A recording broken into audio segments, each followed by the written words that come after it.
Halo semuanya, seberapa tahu sih kalian tentang dampak komunikasi digital?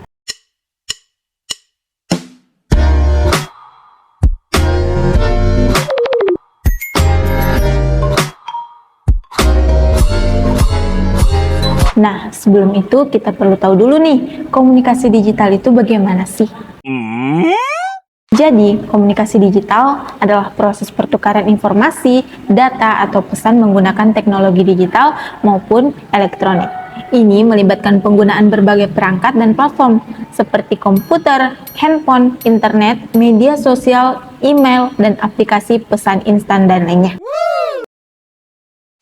Komunikasi digital mencakup beberapa aspek, diantaranya yang pertama, platform dan perangkat. Yang kedua, media. Yang ketiga, jangkauan global. Yang keempat, interaktivitas. Yang kelima, kecepatan dan efisiensi. Yang keenam, keragaman format. Yang ketujuh, pengaruh pada kehidupan pribadi dan profesional. Mengenai dampak komunikasi digital sendiri, ada banyak, baik itu positif maupun negatif, yang dibawa oleh komunikasi digital terhadap masyarakat.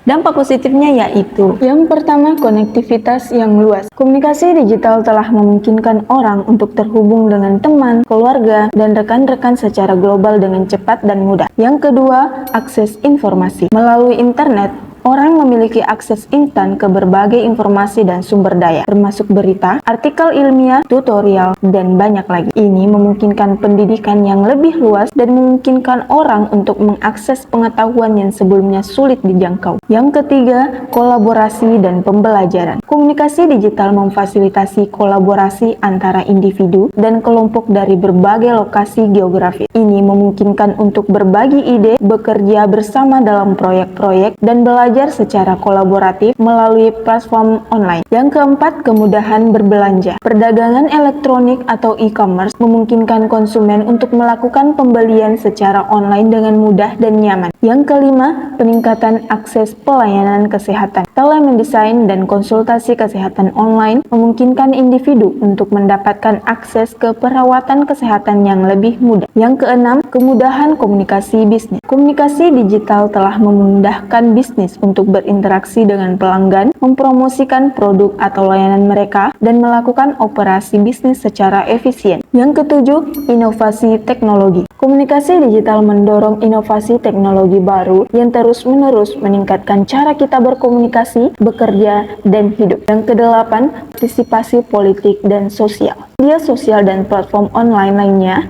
telah membuka pintu bagi partisipasi politik yang lebih luas terlibat dalam isu-isu sosial.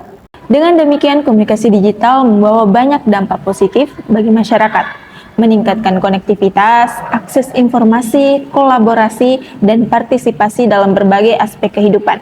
Adapun dampak negatif yang perlu dipertimbangkan yaitu, yang pertama, ketergantungan dan gangguan. Penggunaan yang berlebihan dari media sosial dan perangkat digital dapat menyebabkan ketergantungan, mengganggu produktivitas, dan mempengaruhi keseimbangan antara kehidupan online dan offline. Yang kedua, privasi dan keamanan data. Informasi pribadi seringkali dapat diakses atau dicuri oleh pihak yang tidak berwenang, rentan terhadap penipuan, pencurian identitas, dan penyalahgunaan data. Yang ketiga, cyberbullying dan perilaku negatif. Media sosial dan platform komunikasi digital lainnya memberikan ruang bagi cyberbullying, pelecehan online, dan perilaku negatif lainnya. Yang keempat, disinformasi dan hoax. Komunikasi digital memungkinkan penyebaran cepat dan luas dari informasi yang tidak akurat, disinformasi, dan hoax. Yang kelima, kehilangan keterampilan komunikasi interpersonal. Ketergantungan pada komunikasi digital dapat mengurangi kemampuan individu untuk berkomunikasi secara langsung dan mengembangkan keterampilan komunikasi interpersonal untuk hubungan yang sehat dan produktif. Yang keenam, perpecahan dan polaritas sosial. Media sosial seringkali menjadi tempat untuk polarisasi politik, perpecahan sosial,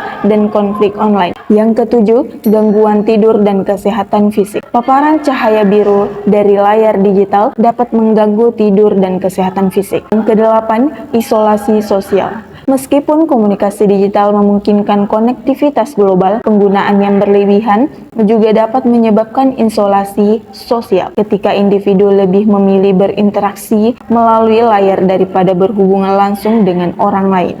Oleh karena itu, penting bagi individu dan masyarakat secara keseluruhan untuk menyadari dampak negatif komunikasi digital dan perlu mengambil langkah-langkah untuk bisa mengelola penggunaan teknologi secara baik dan juga bertanggung jawab.